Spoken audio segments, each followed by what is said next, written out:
It's not like I didn't know that I had ADHD. Of course I knew. I'd known for over 20 years at that point. But when I finally got someone, a real person with a degree in this kind of thing, who went, oh yeah, your brain officially, medically works differently, was just a moment where I sat back on my heels and went, I'm not actually crazy. I wasn't making it up.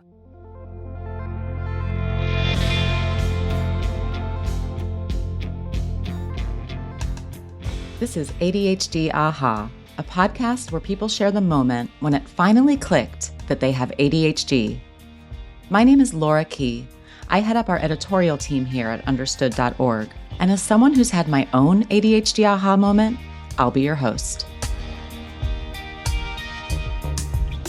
Hi, everyone. Welcome to ADHD Aha. I am here today with romance author Sela Carsen. Sela, welcome. Thank you. Hi, nice to see you. Thank you so much for being here today. Sela, how many books have you published? I keep forgetting, but between a couple of pen names, I'm pretty sure I'm well over 30.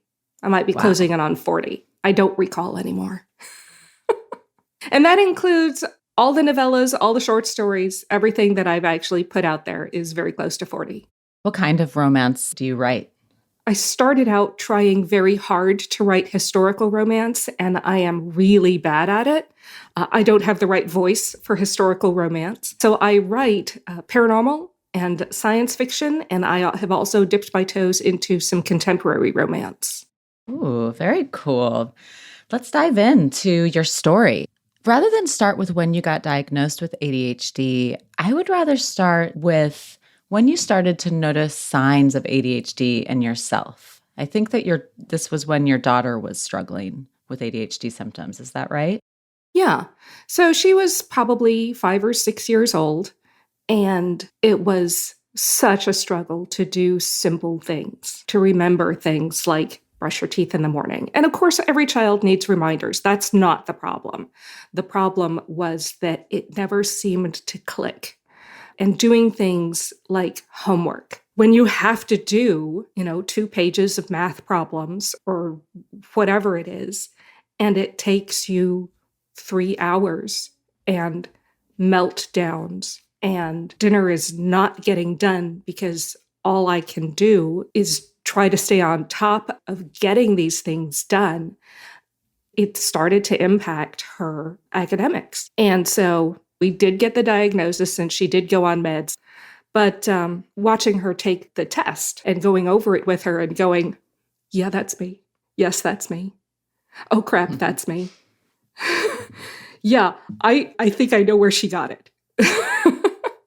What in particular in the test were you really resonating with? It was the lack of ability to stay on task.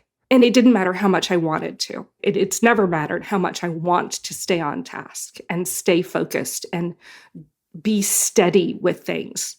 The lack of an ability to create a routine that is consistent over time. And those things I realized were maybe not just a normal level of procrastination, but having some serious impact on my regular life. And even as a stay-at-home parent, if you can't figure out a routine for yourself and your kids, that impacts you and your entire family, everyone around you.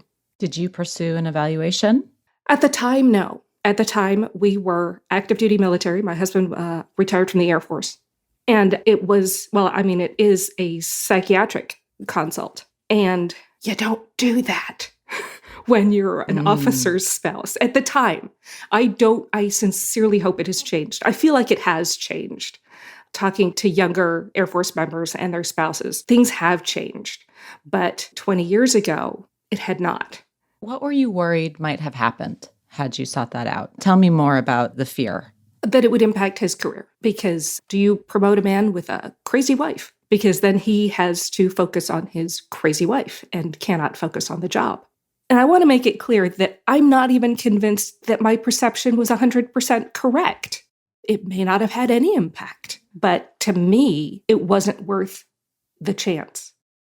Was he worried about the potential perception? No. He wasn't worried. So wasn't worried about you being quote unquote crazy. By the way, ADHD doesn't No. mean you're crazy, but I understand exactly It does what you're not. talking about, It Sela. does not. But Yeah. yeah, if you have to walk into a psych office, then there can be a stigma. I don't know that I spent a lot of time worrying about it. I realized what was happening and I went, yeah, we're just not going to play that game, and moved on. Interesting. And some of that might be the time. It's much more common now. I get that. But there was also something inside of you. There was some sort of self-stigma, I think, going on. Is that accurate? Oh, yeah. Yeah. Because ADHD comes with its own really interesting level of shame. And you can call it, quote, being brutally honest with yourself.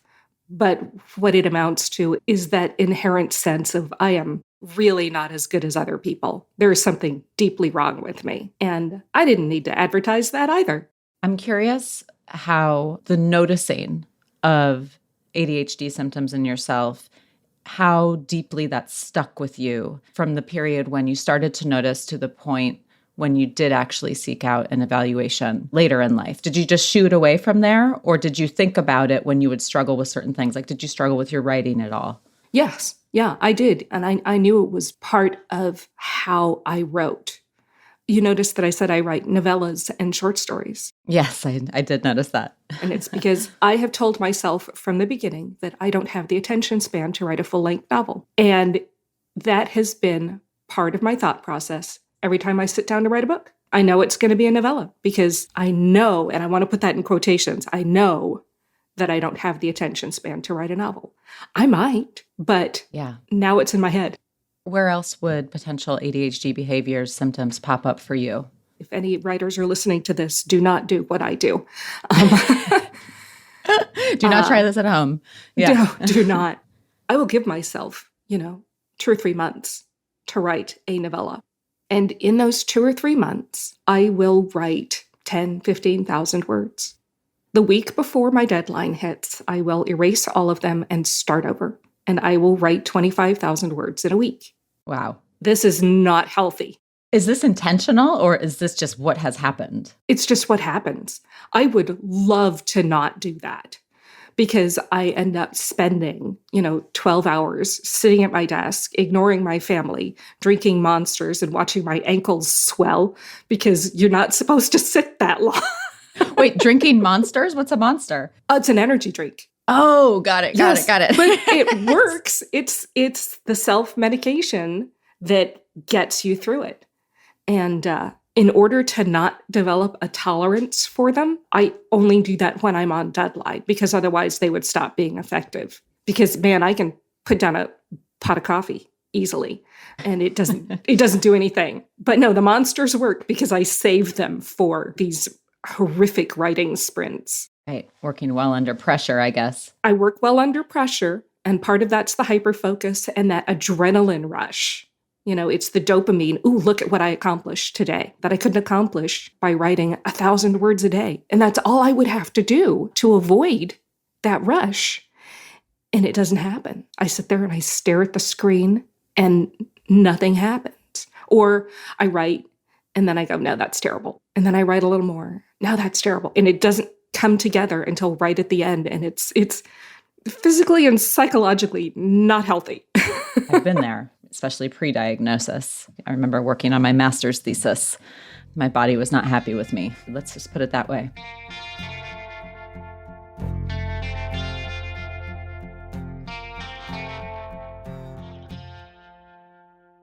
So fast forward a bit, you eventually do get evaluated and diagnosed with ADHD. When was this? What was going on? Right about 4 years ago.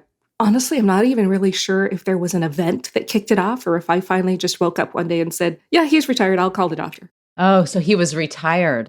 Oh, yeah. He had been retired at that point for over 10 years.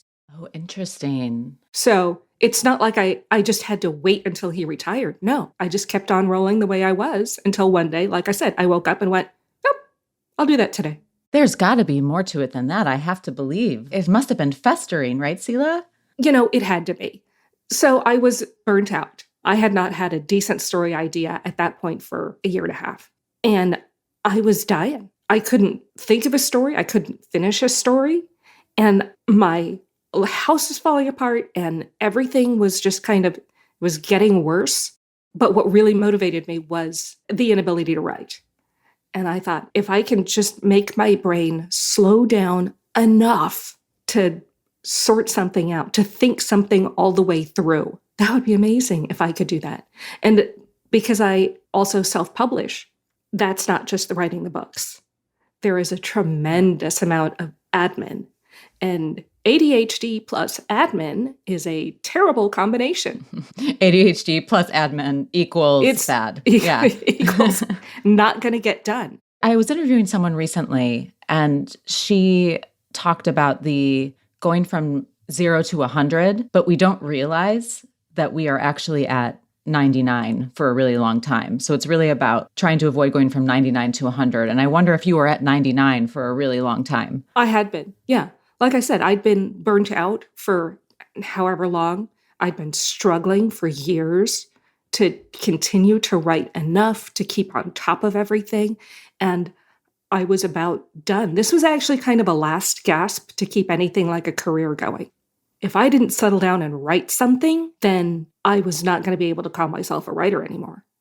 But that had been my identity for so long. If I can't call myself that anymore because my stupid brain won't do the thing that makes me a writer, then I need to work on that. I need to get something going to fix that. Yeah. What did you think that having an ADHD diagnosis would accomplish? Meds. Medication. Yeah. Support, tools. Yeah. Exactly. I have surrounded myself with writers. And let me tell you, most of us are a little bit cracked in some way or another. And I know a bunch of ADHD writers. I know a bunch of autistic writers. And so the support was there, and the tools available for DIYing ADHD symptoms were there, and they weren't working enough anymore. I knew that if I could just get that little bump over the worst of it, because, I mean, I've lived with an ADHD child since she was born, and I knew that it's not a magic pill. It's not the cure-all. I'm not going to suddenly be able to have a month where I crank out 1,000 words a day like you're quote-unquote supposed to. Never believe that, by the way. There is no one true way, and you are still a writer if you don't write 1,000 words a day. But there had to be something that would help a little. And if it was a low dose of some medication, then daggone it, sign me up. So what did it feel like? Less brain fog. A little bit of clear space in my head, finally. I could sit down and I could do the things that weren't exciting. Because, you know, when you have ADHD, you're chasing that dopamine hit. You want to do the exciting thing, the fun thing, right? And doing things like emailing someone for a cover is not fun. It's slightly terrifying. It's a stranger, but it's not fun. And suddenly I was like, oh yeah, I'm going to do that. And I'd do it. And I would sit back afterwards and go, well, I've been putting this off for the last 3 months. And suddenly I just did it. And the only thing that changed is now I'm taking this teeny tiny little pill. And like I said, this is not a cure-all. It's not like, you know, my house suddenly got clean and stayed that way. Or I suddenly began to write novels. But it helped me do some of the small things that I had not been able to do. How did that feel emotionally? Relief. Just a big sense of relief that I would actually finally be able to do the job. That maybe I would not have to hate myself so much for not being able to do things because now I can do them. So yeah, there was a bit of relief of that ever-present shame. Why can't I just do the thing? Yeah. Why am I so awful, right? Yeah. Yeah. Did your family notice a difference in you? I think so. Yeah. So because my daughter and I are very similar. She is my mini-me. We had talked about this and she'd been on the meds and she noticed very specifically. And my husband stopped frowning every time I forgot to do the thing I said I would do. Is it because you stopped forgetting to do the thing? I stopped forgetting to do the thing. Yeah. Did it change your writing at all? Not particularly, except in the way that I approached a couple of characters. I ended up writing a couple of characters who were neurodivergent. And previous to that, I hadn't felt like I had the experience to write those characters. I mean, they've been in my head for ages, but now I can officially say, as someone with ADHD, that when I write a character who has ADHD, this is not the prototype of an ADHD person, but I can say This is part of my experience. This is what I have noticed, not just in myself, but in other people around me. And yeah, I get to say these things because this is my lived experience. What are the titles of any of the books that have neurodivergent characters in them in case our listeners want to check them out? This one I wrote under a pen name because I switched for a while and wrote some erotic contemporary romance. So everyone, I like the throat clear right before that. Yeah. Just be aware when you pick up this book. The first book in the Brothers in Arms series, this was her hero. And the main character, I'm not sure I ever specifically come out and say she has ADHD, but, it's one of those if you know things. And I've had people review it and go, oh my God, she drives me crazy. She's such a flake. And the ADHD reviewers are like, oh my God, that's me. And I'm like, see, you get it. You get it. Yeah. I love that. So yes, wow, that's really apparently cool. That means that I did it right. And she is coming across exactly how I meant her to.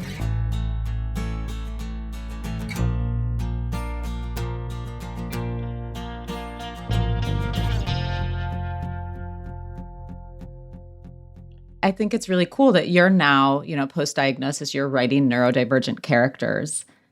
It's fun. And there were neurodivergent characters, there have been for a really long time. It's not like this is brand new, but there are more and more of them now. And I think about, my kids, and they love Dogman. Do you know those graphic novels by Dave Pilkey? I think I've seen them, but I have not read them. Dave Pilkey did Captain Underpants, right? Dave Pilkey did Captain Underpants. Okay, yeah, that was my kids' generation.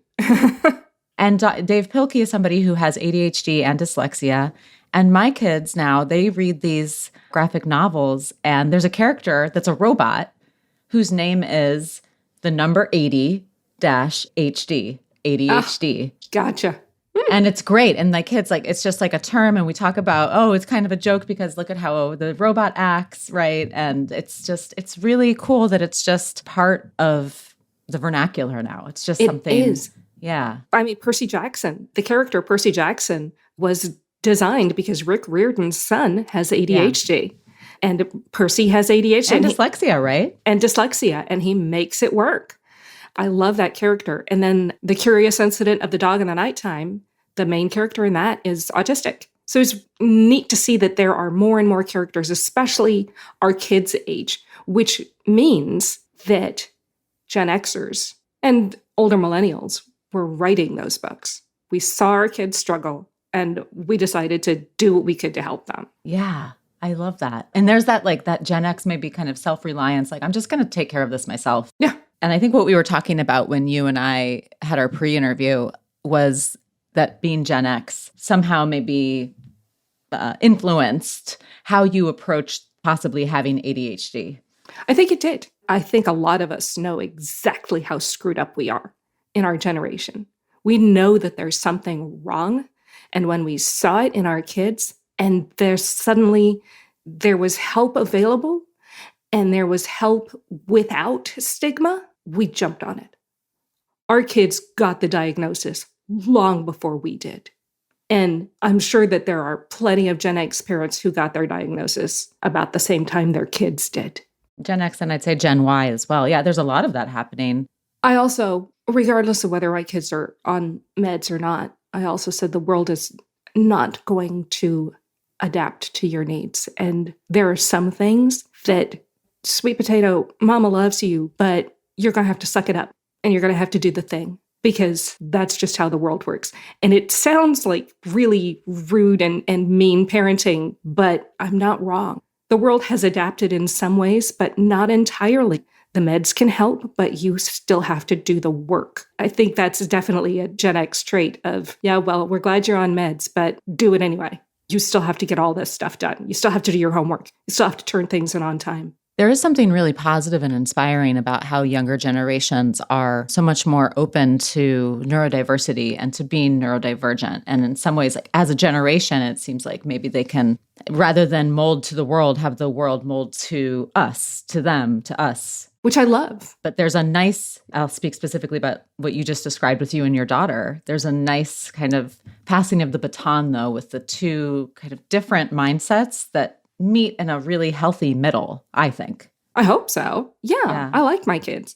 But what I think has been interesting is, they were all raised with a lot of neurodivergent people around them and teachers who were now trying to accommodate them as well as they could in an increasingly different educational setting.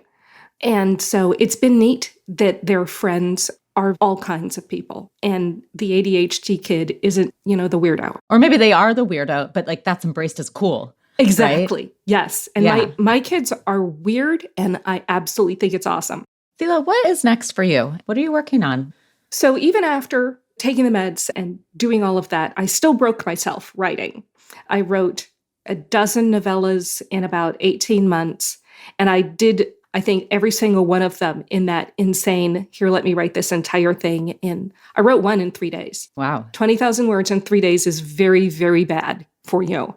And I repeated that cycle too often in too short an amount of time, and I burnt out badly.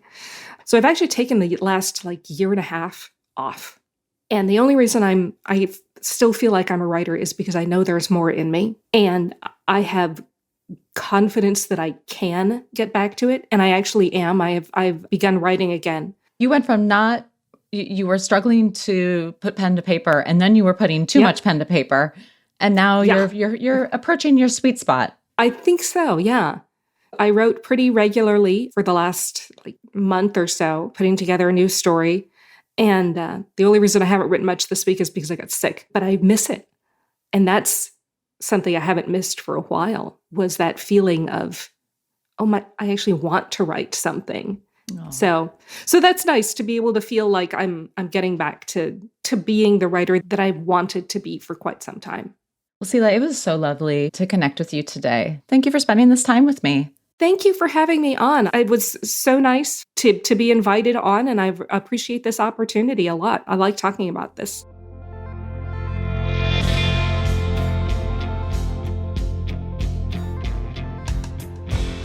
Thanks for listening today. As always, if you want to share your own aha moment, email us at adhdaha@understood.org. I'd love to hear from you. And check out the show notes for this episode. We have more resources and links to anything we mentioned in the episode. This show is brought to you by understood.org.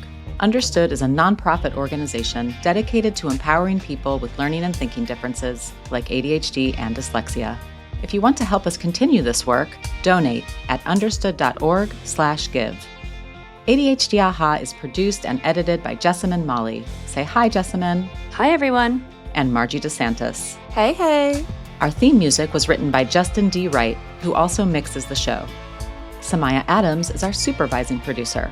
Brianna Berry is our production director. Neil Drumming is our editorial director. From understood.org, our executive directors are Scott Koshier and Seth Melnick. And I'm your host, Laura Key.